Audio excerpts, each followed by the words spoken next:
अस्सलाम वालेकुम नाज़रीन, महरान टीवी न्यूज़ में के बलिकार माया फराशा सबका पहिरियां हिकु नज़र हेडलाइन ते। अमेरिका पारां अपनाई हरम्स वटां ईरान वेंदड़ जहाज़नि जी नाकाबंदी जो ऐलान। अमरीकी नाकाबंदी पाकिस्तानी वक़्त मुताबिक़ अॼु शाम 7 वॻे खां शुरू थींदी। सेंटकॉम पारां समूरनि बहरी जहाज़नि खे अमरीकी बहरिया सां राब्ते में रहण जी हिदायत।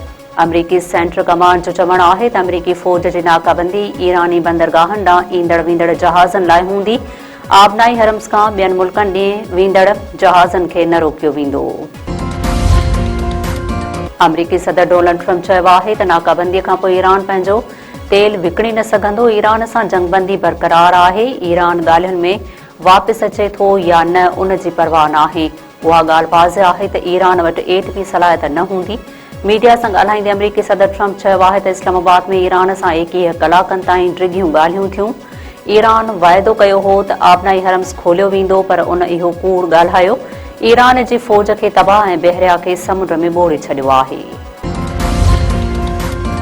ईरानी सदर मसूद पेज़ेश्कियान जो रूसी सदर सां टेलीफ़ोन ते राब्तो। विच ओभर वारे छिकताण ते ॻाल्हि ॿोल। ईरानी सदर चयो आहे त अमेरिका पाण खे आका सम्झणु छॾे ॾे त मुआहिदे लाइ रस्तो निकिरी सघे थो।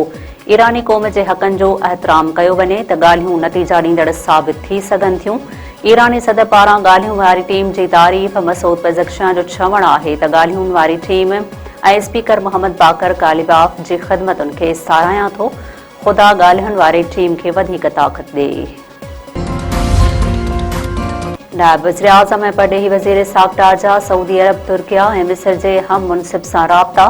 इस्लामाबाद में अमेरिका ईरान विच में थियल ॻाल्हियुनि में अॻ भराई बाबति आगाह। सऊदी परॾेही वज़ीर सां ॻाल्हाईंदे साख़्टार चयो आहे त धुरियुनि लाइ जंगबंदीअ जे वाइदनि जी पासदारी इंतिहाई अहम आहे। साख़्टार ऐं तुर्क मुनसिब विच में बि राब्ता। ॿिन्ही अॻवाननि पारां सिफ़ारती कोशिशूं जारी रखण ते इतफ़ाक़। तुर्किया जे परॾेही वज़ीर पारां अमेरिका ईरान विच में ॻाल्हियुनि में सहूलियतकारी करण ते पाकिस्तानी किरदार जी साराह। वॾे वज़ीर मुराद अली शाह पोलियो जे ख़ात्मे वारी मुहिम जो इफ़्तिताह करे छॾियो। वॾे वज़ीर कराची जे गवर्नमेंट बॉयज़ सेकेंडरी स्कूल खयाबाने शुजात डिफेंस में ॿारनि खे पोलियो जा क़तरा पियारे मुहिम जो इफ़्तिताह कयो। वॾे वज़ीर मुराद अली शाह चयो आहे त सिंध में साल 2025 दौरान पोलियो जा 9 केस ज़ाहिर थिया। हलंदड़ साल पोलियो केसनि में घटिताई थी आहे। सूबे में हिन वक़्त ताईं रुगो सिजावल ज़िले में 1 केस रिपोर्ट थियो आहे। तक़रीब खे ख़िताब कंदे मुराद अली शाह चयो आहे त पोलियो ख़िलाफ़ मुहिम 13 खां 19 अप्रैल ताईं जारी रहंदी, जंहिं दौरान 1 करोड़ 6 लख ॿारनि खे पोलियो जग खां बचाव जा फुड़ा पियारिया वेंदा। मीरपुर ख़ासि वेझो मुबैना पुलिस मुक़ाबले में मारिजी वियल नौजवान जो लाश रखी धरणो। पुलिस ऐं मुज़ाहिरीन में चकरियूं। ख़ान मोहम्मद मरीअ जे वारसनि खिपरो मीरपुर ख़ासि रोड ते लाश रखी धरणो हयो। गाॾियुनि जी अचवञ मुअत्तिल।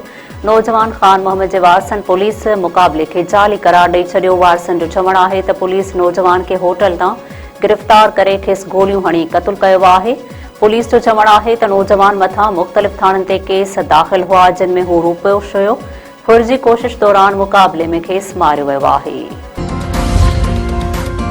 राणीपुर भरिसां जुणेजा बिरादरी में झेड़े दौरान ज़ख़्मी थियल वधीक हिकु ॼणो फ़ौत। अंग वधी छ थी वियो। 2 ॾींहं अॻु ॻोठु वरियो वाहण में झेड़े दौरान ज़ख़्मी थियल शोभान जुणे जो ज़ख़्मनि जा सूर न सहंदे फ़ौत थी वियो। झेड़े में मारिजी वियलनि जो अंग वधी छ थी वियो। जवाबदारनि जी गिरफ़्तारीअ लाइ पुलिस जो ॻोठ ते कड़ो बरक़रार।